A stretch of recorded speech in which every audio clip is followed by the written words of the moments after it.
Estamos de vuelta en Punto Económico y ahora nos acompaña el señor Marcos Cifuentes. Él es periodista, investigador del Instituto Prensa y Sociedad y vamos a hablar con él sobre Updike. ¿Qué es lo que está pasando con Updike y con, todos los autores alrededor, como, asociados de Updike? Antes de empezar la entrevista vamos a ver un reportaje que nos han preparado sobre el tema. Adelante, video. Continúan las denuncias de supuestas irregularidades en Updike. El cantautor ecuatoriano Segundo Rosero indicó que en sus 20 años de trayectoria, dicha asociación solo le pagó 2.000 soles por las regalías de sus canciones. Por el reclamo que hice hace más de 5 años, apenas me enviaron para Ecuador no más de 5.000 soles, de los cuales hubo una retención por gastos administrativos y de oficina, 30% de aquí de Updike y 30% de la similar de Ecuador, lo que significa que yo apenas recibí el 40% del dinero que me enviaron. En la comisión de fiscalización, los cantautores Jorge Pelo Madueño y Felipe Kiki Escobar revelaron detalles sobre las supuestas irregularidades en Updike y aparentes vínculos indebidos de la asociación con empresas de la esposa de Armando Macé. Hay miles de músicos que han venido siendo atropellados y extorsionados en las puertas de sus conciertos. Viene el Updike y me cobra un dinero a mí por tocar mis canciones y me dicen que ellos pueden cobrar absolutamente el dinero de todas las canciones existentes en el universo, así no están inscritas en su asociación. El señor Armando Macé Fernández y una empresa que se llama Traunisac, en donde los que forman parte de la empresa son personas de su entorno y su esposa. Armando Macé negó todas las acusaciones y se defendió de las denuncias de sus detractores. Que no se confunda esta vinculación porque las editoras musicales nacen por decisión de los titulares, es decir, cualquier persona puede dejar sus obras en cualquier editora, como puede haber Sony, Universal, EMI, Warner, y estos pagos que se han hecho son pagos que son publicados de acuerdo a ley.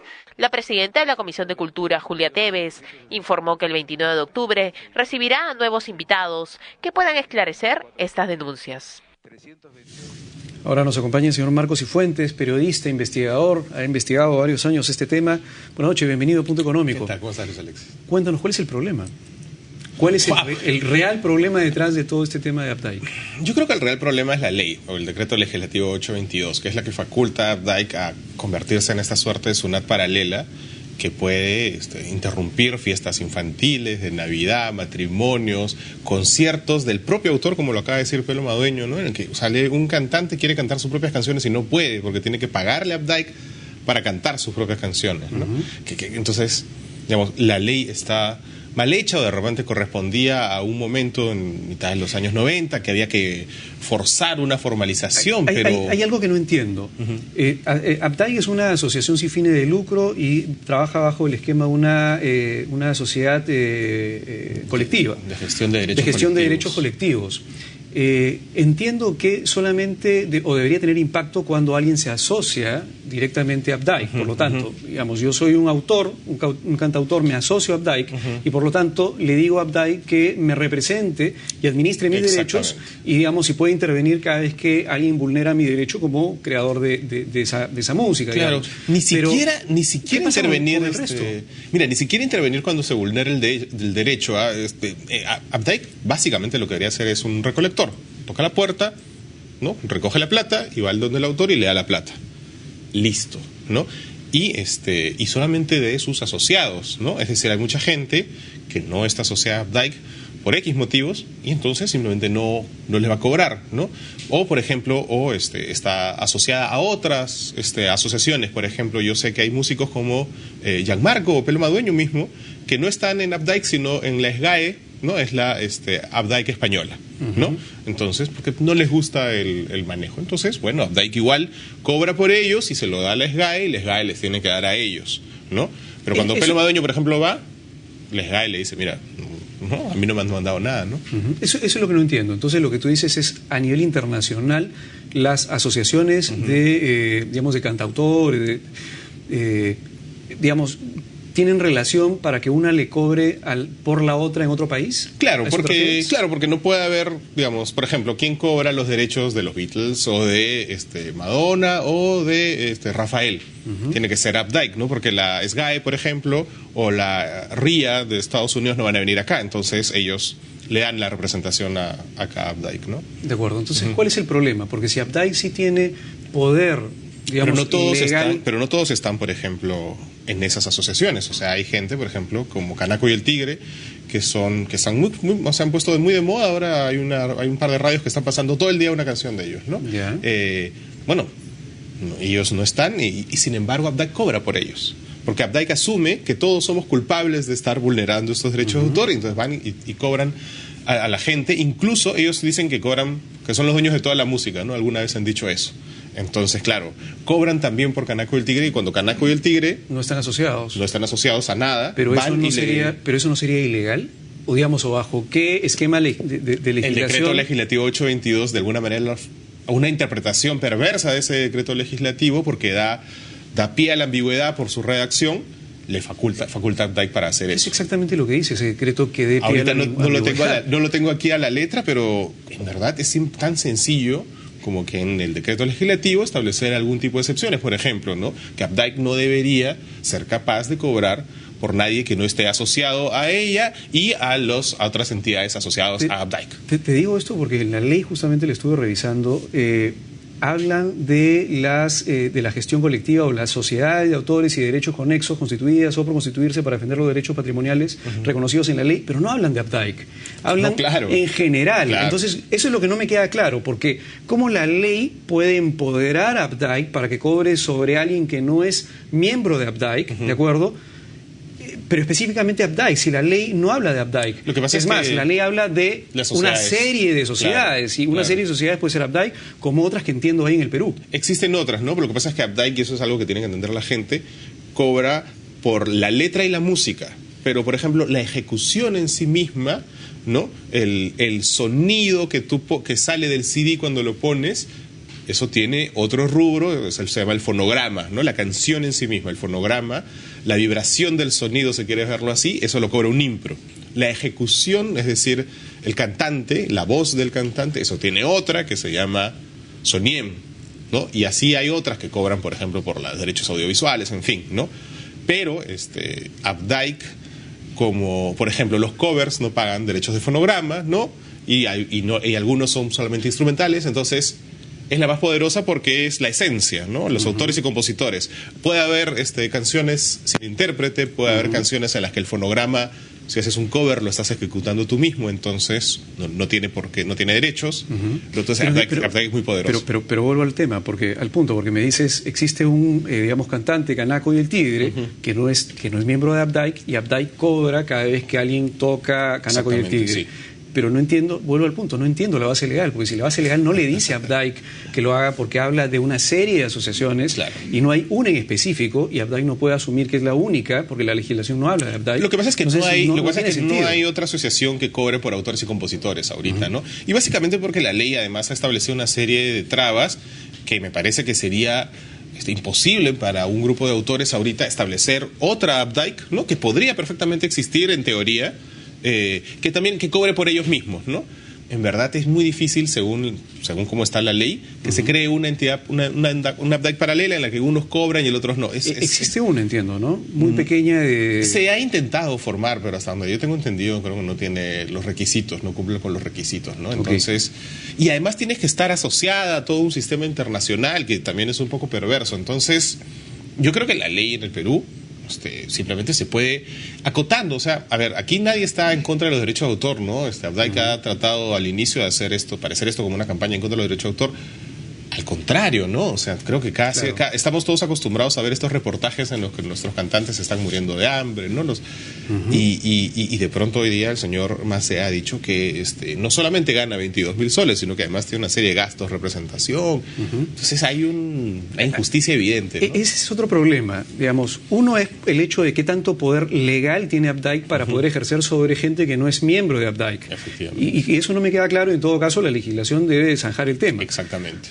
Otro tema tiene que ver con, a ver, yo soy miembro de Updike. Así como si yo fuera miembro de una empresa, yo tengo una voz y tengo un voto, digamos, y cada sol de capital, digamos, merece el respeto de como un inversionista. Claro. En el caso de Updike, eso es lo que no entiendo. He estado leyendo los estatutos y tiene un esquema bastante raro que hace que, por ejemplo, te voy a mencionar algo que he visto y que me causa extrañeza, que a la hora de votar existan 5 tipos de votos, aparte de la gente que no vota dentro de Updike. Los preactivos que los asumen como un voto, los fundadores como que digamos el voto del fundador cuenta como 2 votos, el del activo que cuenta como 3 votos, el asociado vitalicio que cuenta como 4 votos y el asociado principal que cuenta como 5 votos. O sea, si yo soy un asociado principal, mi voto cuenta 5 veces más a la hora de tomar decisiones que el voto de un asociado preactivo, un asociado activo. Ahora es bien interesante porque si tú tienes en cuenta que de los 8.000 autores y compositores que representa supuestamente Updike, solo 248 están hábiles para votar y pertenecen a esas categorías que tú has mencionado. De 8.000, solo 248. Muy bien. Dentro de esos 248 hay esas 5 categorías que tú has mencionado. Si tú tienes el control, por decirlo así, de solo los socios principales y solo los socios activos, ya tienes todo. Y tienes todo, tienes mucho, o sea, tienes todos los votos asegurados, toda la Asamblea General que va a votar por ti. Y curiosamente, tú cruzas quiénes son esos socios y cuánto reciben de regalías, por ejemplo, el año pasado, y te vas a dar cuenta que son justo los que reciben más regalías, ¿no? Es un poco, digamos, es una casualidad feliz que los debe tener muy contentos a la hora de votar, por ejemplo, en la Asamblea General, ¿no? Es decir, entiendo, parte de lo que entiendo que dices es que, primero, Updike está funcionando, digamos, porque una ley no es tan clara, casi como el monopolio de las asociaciones que gestionan derecho de autor. Exactamente. ¿Sí? Okay. Y dentro de este monopolio lo que dices es, la gente dentro del monopolio que maneja el monopolio deberían ser 8.000 personas, que son todos los asociados. Pero no son 8.000 personas, sino solamente votan 248. Por lo tanto, los otros 7.000 y pico no tienen voto. Ni voz, Por lo tanto, digamos, ellos no podrían cambiar absolutamente nada con respecto a este, digamos, pseudomonopolio. Absolutamente nada. Y las decisiones que se toman probablemente sean, digamos, alineadas a la misma gente que está en el control. ¿Eso es lo que estás diciendo? Además, estas personas que son 7.000 algo, no tienen ni voz ni voto porque supuestamente no reciben regalías. Entonces, claro, a más regalías, más derecho a voto, supuestamente, en este esquema. Pero ¿quién decide qué regalías corresponden a cada autor? ¿Quién? Updike misma, ¿no? Y el comité directivo, y según ellos, bueno, ellos ven, ¿no? Ahí tienen un ranking, tienen un estudio de canciones, pero también tienen radios, han comprado radios. Entonces, esas radios, perfectamente, si tú pones una canción 50 veces en esas radios, esa canción trepa en el ranking y ese autor, por tanto, puede trepar a una categoría más alta, ¿no? Y entonces, yo creo que creo que la esencia de esto se llama conflicto de intereses, ¿no? Hay conflicto de intereses una y otra vez, ¿no? La esposa de Armando Macé tiene una editora, o sea, no hay nada que se lo prohíba, ¿no? Entonces, es bien, a mí me impresiona mucho este caso porque es como encuentras una cosa, luego encuentras otra y no terminan de suceder incidentes, ¿no? Te digo, tenemos ya 4 semanas de denuncias, esta es la 4ª semana, estamos sacando una denuncia por día y tenemos para un par de semanas más mínimo. Entonces, creo que eso demuestra que estructuralmente se ha establecido una suerte de SUNAT paralela que hace lo que quiere literalmente, ¿no? Y que no responde a nadie, porque las señores de la comité directivo Updike basan todos estos enjuagues diciendo, bueno, pero se lo presentamos a Indecopi. Entonces Indecopi le dio el visto bueno. Bueno, si Indecopi viene dando el visto bueno a esta situación desde hace 14 años y permite que la misma gente integre el comité directivo desde hace 14 años, entonces hay algo que no está funcionando bien en la regulación, ¿verdad? Entonces, bueno, me parece claramente que cambiar la ley es un primer paso que se tiene que dar, ¿no? Y luego habrá que ver qué pasa en Indecopi, que no está cumpliendo la función que debería cumplir, ¿no? ¿Existe rendición de cuentas o transparencia en las cuentas, en la gestión de las cuentas de Updike hacia todos los miembros? Yo creo que existe hasta cierto punto, ¿no? Pero hay partes, por ejemplo, documentos que nosotros hemos tenido que obtener, digamos, de otras formas, ¿no? O sea, hay muchos documentos en la web, pero hay otros que los socios indignados nos empiezan a dar, ¿no? Por ejemplo, lo que hemos publicado ahora de los gastos cuánto le cuesta la presidencia ejecutiva de Abdaic solo en el 2010 a los socios, y les cuesta 300 algo mil soles, ¿no? Al año, que es me parece que es demasiado dinero, ¿no? O sea, tengamos en cuenta que ese es dinero que Abdaic le recauda a todos los peruanos y que debería dárselo a los autores y compositores, ¿no? Se supone que hay un 30% de ese dinero para gastos administrativos, que parece normal.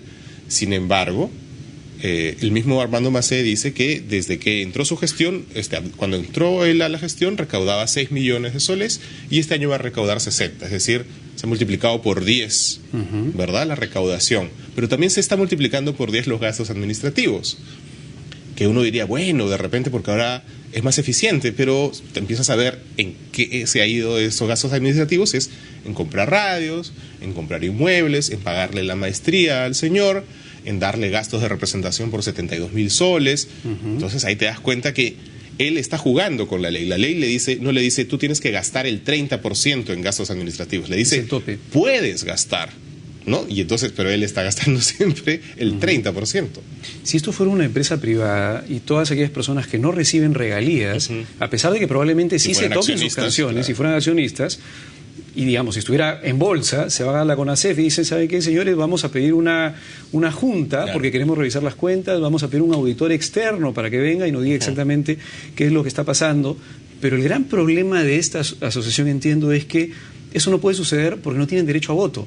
La mayoría de gente. Por lo tanto, digamos, es un círculo vicioso de donde no tienes cómo salir. Además es impresionante porque el reglamento electoral también lo hizo Armando Macé, ¿no? Entonces, cuando uno va y le dice, oiga, pero ¿cómo es que usted hizo el reglamento electoral que le ha permitido reelegirse el 2008 y ahora el 2013 y está ahí hace 14 años? Él dice, bueno, lo aprobó Indecopi. Primero dice, bueno, lo aprobó la Asamblea General, que ya hemos visto cómo está constituida, y luego dice, bueno, lo aprobó Indecopi. Entonces, claro, y el reglamento de regalías también lo elaboró él.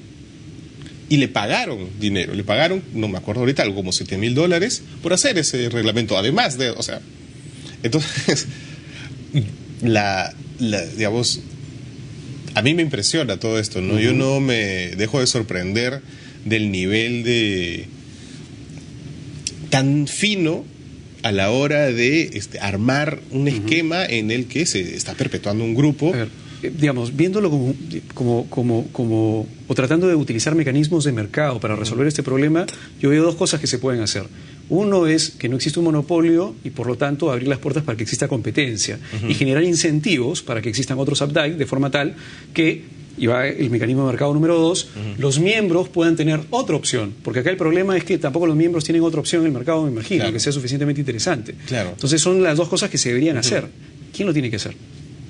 Bueno, ¿quién es el responsable de cambiar esto? Uno, el Congreso, me imagino, con respecto al tema del decreto legislativo. Definitivamente, ¿no? Y el otro es Indecopi, que tiene que asumir bien su función. ¿Qué dice Indecopi a todo esto? Bueno, Indecopi dice que los ha sancionado muchas veces, ¿no? Y ha sacado como una nota de prensa que me parece que los ha sancionado 40 y tantas veces.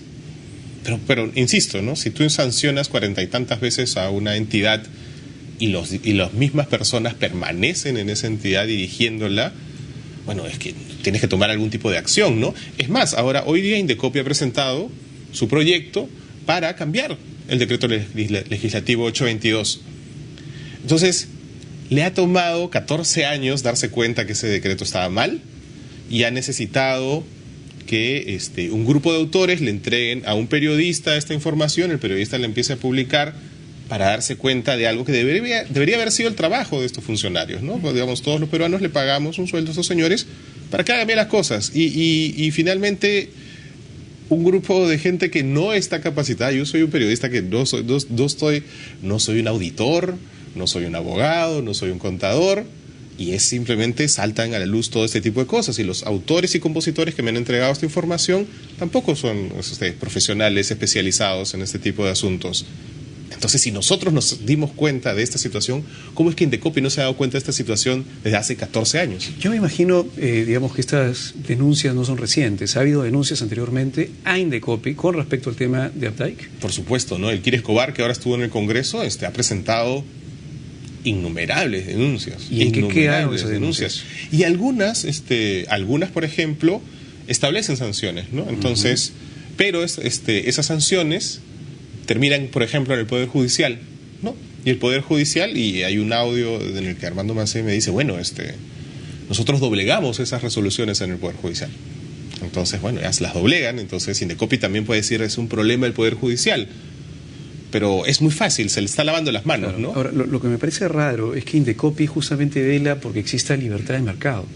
Es más, Indecopi tiene una, digamos, hay comisiones... un sesgo incluso, claro. Pero, por ejemplo, una de las misiones es tratar de eliminar las barreras burocráticas. Existe una comisión inclusive para eliminar barreras burocráticas. Eso en el Estado, pero la lógica de Indecopi es justamente tratar de que exista mayor competencia.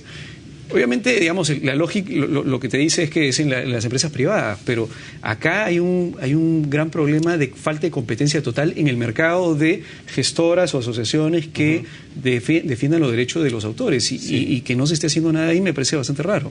Mira, quizás yo estoy siendo injusto al decir Indecopi en general, ¿no? A mí me parece que es un problema de la Oficina de Derechos de Autor de Indecopi, ¿no? Que efectivamente tiene una visión que va contra todo lo que Indecopi ha conseguido en estos años, que tú perfectamente has resumido.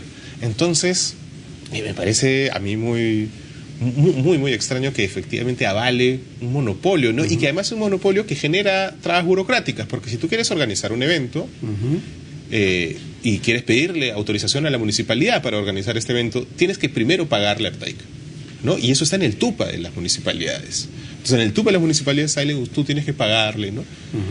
Entonces, claro, ¿por qué tienes que pagarle a un privado para que la municipalidad te dé? Claro. No tiene mucho sentido, ¿verdad? Eso también hay que... No necesariamente todo lo que está en el TUPA de una municipalidad es legal. Por eso es que justamente te puedes ir a Indecopi y decir que es una traba burocrática. Ahora, un abogado tendría que meterse a ver si eso es una traba burocrática o no, para decirle a Indecopi, oye, me están pidiendo que pague primero ABDAIC, y probablemente eso sí sea una traba burocrática según la legislación. Bueno, en Huancayo nosotros publicamos esto, en Huancayo y alrededores hay una serie de municipalidades que se han liberado de esto, ¿no? Tan sencillo como eso, y no ha pasado nada. De acuerdo. Bueno, muchas gracias por venir a explicarnos estos detalles, y lo que esperaríamos es que el Congreso también haga algo con respecto al decreto legislativo 822. Yo sé que se está haciendo algo y la verdad es que a mí me ha impresionado ver el trabajo del Congreso ayer y hoy. Digamos, yo debo decir que la mayoría de congresistas que han intervenido me han sorprendido porque estaban bastante enterados del caso. Tema. Así que esperemos que siga así. Okay, muchas gracias. Ha sido el señor Marcos Cifuente, periodista, hablando sobre este problema de ABDAIC. Esperamos pues que los congresistas puedan arreglar ya desde la parte legislativa el inicio del problema, que es el decreto 822.